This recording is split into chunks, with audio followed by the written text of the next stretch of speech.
Greetings of love in the one heart.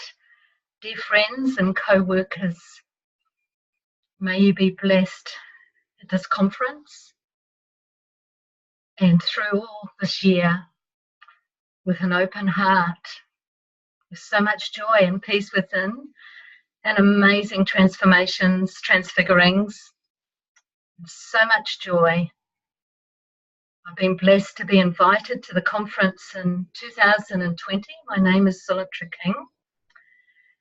and it's such a great pleasure to have this honour.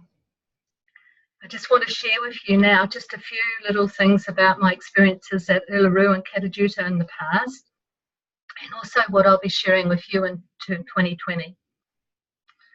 The first time I was called to the rock, and I only went if I was called because it's such a sacred place, was in 1990 when I lived in Adelaide, and I was a guide to inner healing and a naturopath.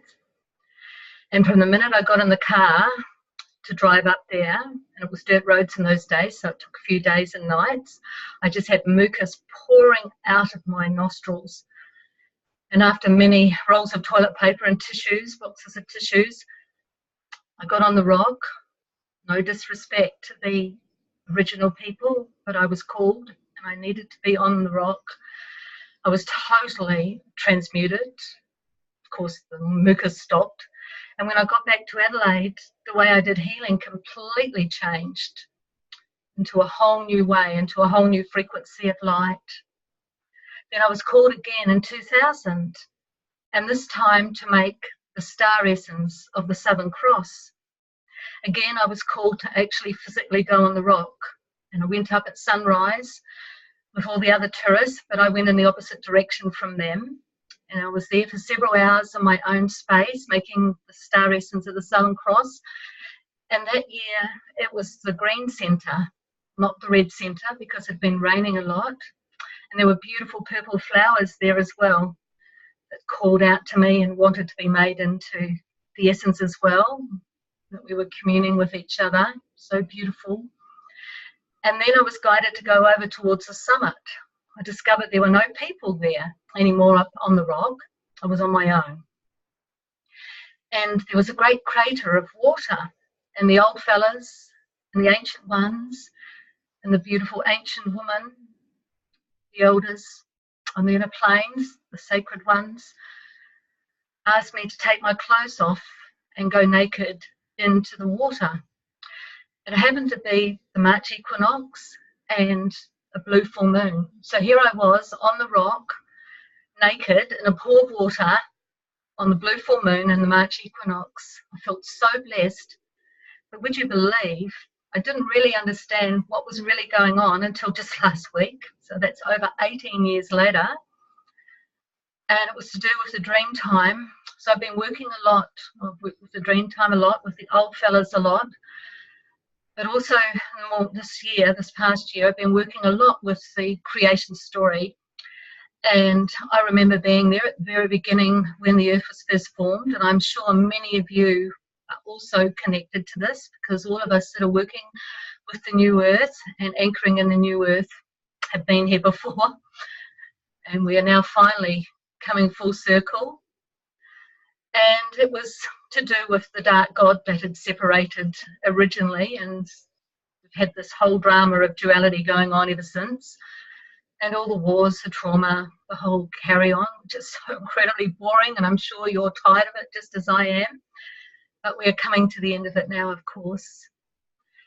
And so I was also called in 2005, 2008. I took groups at both of those times, working with star alignments and the second sun and the doorways through gates, working with at those times. And now, of course, here we are. And when Mick invited me to come in 2020, the same day, literally at the same time, instantly, the old fellas came to me and they started to download me about what this was about. I didn't know at that time about the planetary alignment of Saturn and Pluto, but they were telling me about the liquid light plasmic energy that's coming through. As the original people say, the umbilical cord is anchoring in more fully. And of course, we know that the codings are coming through now from the pure love of Source. And so this is going to be a really big one. I've been getting downloaded massively this year about this event that's going to happen, and also about, now we're in 2019. This is just such an amazing year. I'm sure most of you have gone through some pretty full-on stuff in 2018. I know I have, especially in my body, because my body also needs to be completely clear and transmuted to be able to hold the higher energies of pure love of Source that is now coming through for us. So when this alignment happens in January 12th, 2020, it's going to be an incredible event for all of us. And in my part of the sharing, I've been given the title of what I will be sharing is The Open Heart Activates the Source Codes of Creation, anchoring through the rock. The dream time awakens to its divine purpose and creation of the earth originally as it's intended, Regenesis. So I'm looking forward to seeing you if you feel called to come at that time. And so many blessings for this time you are there now. I know it's going to be absolutely fantastic. So from my heart to yours, in the pure love, I greet you. Nashukamashe, Shush, Nashayanash.